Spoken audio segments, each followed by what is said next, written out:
ਸਤਿ ਸ਼੍ਰੀ ਅਕਾਲ, ਤੁਸੀਂ ਵੇਖ ਰਹੇ ਹੋ दैनिक सवेरा टीवी। मैं हाँ नीरू पिचलान, DSP विकास शिकरनी ਤੇ ਇੱਥੇ ਮੌਜੂਦ ਨੇ। ਸਰ ਜੇ ਅੱਜ 3 ਆਰੋਪੀ ਪਕੜੇ ਨੇ, ਇੱਕ ਨਾਬਾਲਿਗ ਹੈ ਜਿਸ ਨੂੰ ਤੁਸੀਂ ਭੇਜਤਾ ਹੈਗਾ, ਲੇਕਿਨ ਇਹਨਾਂ ਦੀ ਮੋਡਸ ਓਪਰੈਂਡੀ ਕੀ ਸੀ? ਕਿਉਂਕਿ ਆਪਾਂ ਦੇਖਿਆ ਕਿ ਦਿਨ ਦੇ ਵਿਚਕਾਰ ਲੋਕਾਂ ਦੇ ਘਰੇ ਦਾ ਪੂਰਾ ਜਾਇਜ਼ਾ ਕਰਦੇ ਸੀ, ਰੇਕੀ ਕਰਦੇ ਸੀ, ਲਾਟ ਦੇ ਵਿੱਚ ਲੁੱਟਖੋ ਕਰਦੇ ਸੀ।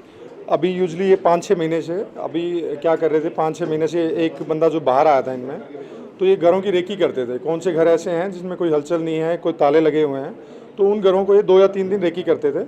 फिर उसके बाद इनका जो गैंग था उसमें एक बंदा घुस के जाता था, पीछे से घर पे घुसता था, और वो उसको जो भी लगता था, जो सॉफ्ट टारगेट है, कोई गेट है, कोई खिड़की है या कोई शीशा वगैरह तोड़ना है, उसको तोड़ते थे। फिर ये अपना एग्जिट रूट भी प्लान करते थे। तो उसके बाद ये घुस जाते थे, फिर ये देखते थे क्या क्या वैल्यूएबल्स है। एक बंदा इनका इन्फॉर्मर बाहर होता था जो उनको बताता था कि कोई बाहर से आ सकता है, बचने का क्या तरीका है।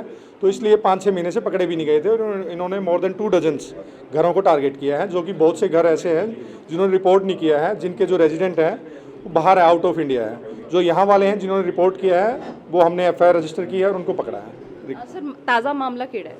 ताज़ा मामला अभी सेक्टर 38 का है। सेक्टर 38 का एक घर है जिसके जो रेजिडेंट है वो अमृतसर मत्था टेकने जाते हैं। तो उनको जब नेबर्स ने बताते हैं कि आपके ताला टूटे हुए हैं, सामान बिखरा हुआ है, तो नेबर्स जाते हैं, जब पड़ोसी जाते हैं उनके, तो उसके बाद से फिर ये थोड़ा मीडिया में भी आता है, तो then we started working on it. तो हमारी टीम इस पर लग जाती है, हमें कुछ फुटेजेस मिलती हैं, कुछ टेक्निकल सर्वेलेंस से पहले हम एक बंदे को उठाते हैं, दिलीप नाम का है, जो 49 में रहता है, सेक्टर 49 में। दिलीप का हम PC लेते हैं। दिलीप के बाद फिर हम एक संदीप इलियास मोदी है, उसको उठाते हैं। फिर उसके साथ फिर फर्दर हमें चीज़ें धीरे धीरे हम रिकवर करते हैं। फिर एक जुवेनाइल बीच में होता है, उसको एप्रीहेंड करते हैं। तो बहुत से आर्टिकल उनसे मिलते हैं। मतलब पहले भी इन्होंने चोरी की वारदातों को अंजाम दिता, क्योंकि आप अगर पिछोकड़ देखिए तो कोई मामले दर्ज थे आपराधिक? जी, जो दोनों एडल्ट हैं, एडल्ट मेंबर्स पे दोनों पे मुकदमे हैं, पंजाब के हैं दोनों पे। जो जुवेनाइल है, जुवेनाइल यूजली हम उस पर तो करते नहीं है, पिंक रजिस्टर में उसकी हो सकती है इन्वॉल्वमेंट, वो हम चेक करेंगे। बाकी दोनों इन पे इन्वॉल्वमेंट है। कि नशा नुशा भी करते सन?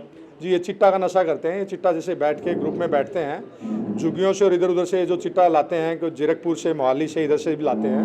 तो we are working on it जो नैब करने की। क्योंकि ਆਪਾਂ ਚਿੱਟੇ ਦੀ ਗੱਲ ਕਰੀਏ, ਟ੍ਰਾਈ ਸਿਟੀ ਦੇ ਵਿਚਕਾਰ ਬਹੁਤ ਸਾਰਾ ਇੱਕ ਵੱਡਾ ਨੈਕਸਸ ਪਹਿਲੇ ਵੀ ਫੜਿਆ ਗਿਆ ਸੀਗਾ, ਹੁਣ ਵੀ ਅਜਿਹੀਆਂ ਚੀਜ਼ਾਂ ਹੋ ਰਹੀਆਂ ਨੇ। ਤੁਸੀਂ ਇਸ ਨੈਕਸਸ ਨੂੰ ਤੋੜਨ ਲਈ ਕੀ ਕੁਝ ਕਰੋਗੇ?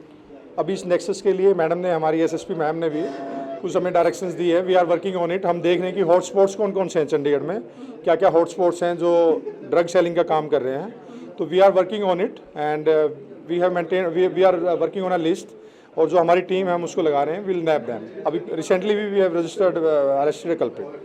ਤੁਹਾਨੂੰ ਦੱਸ ਦਈਏ ਕਿ ਚੋਰੀ ਦੀ ਵਾਰਦਾਤ ਜਿਹਨੇ ਲਗਾਤਾਰ ਹੋ ਰਹੀ ਸੀ ਤੇ 5-6 ਮਹੀਨਿਆਂ ਤੋਂ ਲਗਾਤਾਰ ਕਿਹਾ ਜਾ ਰਿਹਾ ਸੀ ਕਿ ਬੰਦਿਆਂ ਨੂੰ ਫੜਿਆ ਜਾਏਗਾ, ਲੇਕਿਨ ਜਦ ਫੜੇ ਜਾਂਦੇ ਤਾਂ ਇੱਕ ਨਾਬਾਲਿਗ ਹੁੰਦਾ ਜਿਹਨੂੰ ਜੁਵਲਾਈਨ ਤੋਂ ਹੋਮ ਭੇਜ ਦਿੱਤਾ ਗਿਆ। ਇਸ ਦੇ ਨਾਲ ਹੀ ਸਭ ਤੋਂ ਵੱਡੀ ਗੱਲ ਹੈ ਚਿੱਟੇ ਦੇ ਨਸ਼ੇ ਦੇ ਆਦੀ ਸਨ। ਤਾਂ ਸਭ ਤੋਂ ਵੱਡੀ ਗੱਲ ਆ ਜਾਂਦੀ ਹੈ ਟ੍ਰਾਈ ਸਿਟੀ ਦੇ ਵਿਚਕਾਰ ਜਦ ਚਿੱਟੇ ਦੀ ਗੱਲ ਹੁੰਦੀ ਹੈ ਤਾਂ ਚਿੱਟੇ ਕਿੱਥੇ ਕਿਤੇ ਵਿਕਦਾ ਹੈ, ਉਹਨਾਂ ਦੇ ਹੌਟਸਪੌਟਸ ਦੇਖਣਗੇ। ਕਿਉਂਕਿ ਵਿਕਾਸ ਜੀ ਨੇ ਕਿਹਾ ਹੈ ਕਿ SSP ਮੈਮ ਦੀ, ਕਮਰਦੀਪ ਦੀ ਹਦਾਇਤਾਂ ਦੇ ਅਨੁਸਾਰ ਜੇ ਹੈ ਇਸ ਨੈਕਸਸ ਨੂੰ ਵੀ ਸਮਝਣ ਦੀ ਤੇ ਹੌਟਸਪੌਟਸ ਨੂੰ ਸਮਝਣ ਦੀ ਕੋਸ਼ਿਸ਼ ਕੀਤੀ ਜਾ ਰਹੀ ਹੈ। ਉਸ ਤੋਂ ਬਾਅਦ ਜੇ ਹੈ ਕਿਤੇ ਨਾ ਕਿਤੇ ਇਹ ਨੈਕਸਸ ਜੇ ਹੈ, ਡਰਗ ਨੈਕਸਸ ਜੇ ਹੈ ਚੰਡੀਗੜ੍ਹ ਦੇ ਵਿਚਕਾਰ ਜੇ ਚੱਲ ਰਿਹਾ, ਉਸ ਨੂੰ ਤੋੜਿਆ ਜਾਏਗਾ। ਕੈਮਰਾਮੈਨ ਦੀਪਕ ਦੇ ਨਾਲ ਨੀਰੂ ਪਿਚਲਵਾਨ, दैनिक सवेरा TV।